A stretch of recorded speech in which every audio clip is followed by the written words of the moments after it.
Bonjour, je m'appelle François Delafosse.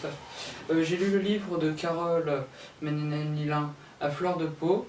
J'ai beaucoup aimé ce livre, il y a un passage que j'ai particulièrement apprécié et je voulais vous le lire. Donc, il riait en la voyant passer, comme il riait à peu près tous en classe dès qu'elle ouvrait la bouche. Zut! Elle avait beau y mettre du sien ce matin, même le ciel plombé lui faisait la gueule. Elle ne parvenait pas à y dessiner le visage si doux d'Yvonne de Gallet. Elle alla vers les arbres, au fond de la cour. Oh, something new. Sur le gazon pelé, un grand garçon faisait des étirements.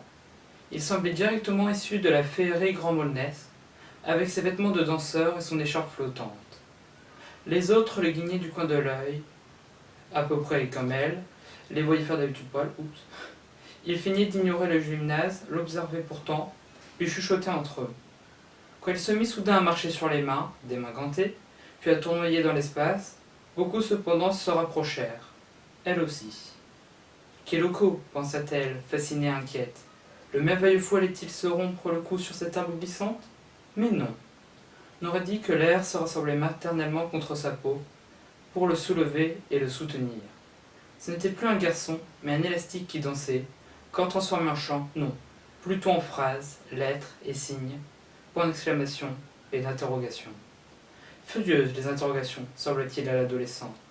Ah, comme elle entendit clairement cette fureur.